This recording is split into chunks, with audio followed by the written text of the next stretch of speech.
we are going to see how to create a new drive from a existing drive in Windows. For that, let's go to the file manager.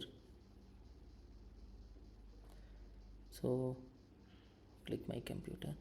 Okay, here is my drive. Okay, so if you see here, there is a drive which will have 238 GB of space, right? So let's split this drive into half and then create as a separate drive. Okay, now let's go and get the calculator. Okay, here I have 238 GB and divided by 2, so I should get 2 drive which will have 119 GB. Okay, so now let me go to the computer management.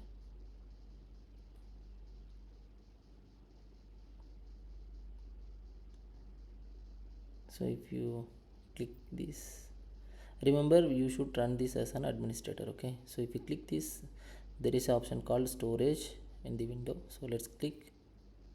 There is an option called disk management, let's click. So when you click, you will see this window. So if you see, there is a C drive which will have the capacity of 237.61 GB and 24% is free now.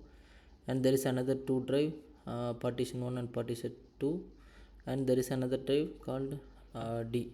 So if you remember, C and D is our drive and the others are like system reserved. We should not touch that actually, because that is actually dedicated to to store the like the system metadata and other stuffs. So that's the reason it is called system reset. Okay, now let's right click in the new volume D.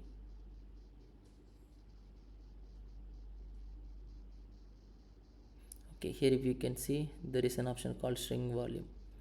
So here if you can see, there is an input box that will get the input of the space which needs to be stringed. Okay, so let me go to the Chrome for the simple calculation, because the value is expected in MB.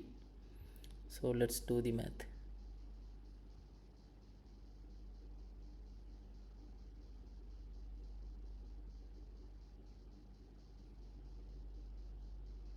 Okay, so I need 119, right?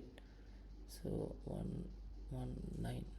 Okay, so it is like some values, so let me copy and put it here. Okay, so now let's shrink.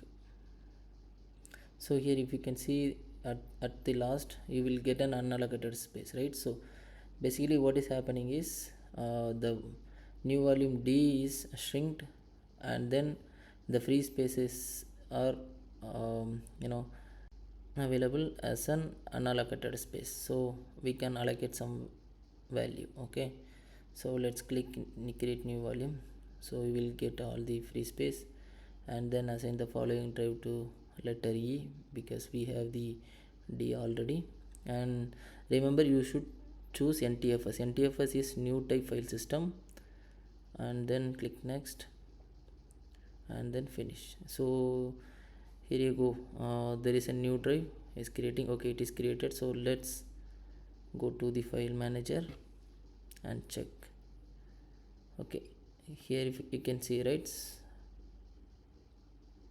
there is a drive called E. Okay, so now the drive is created.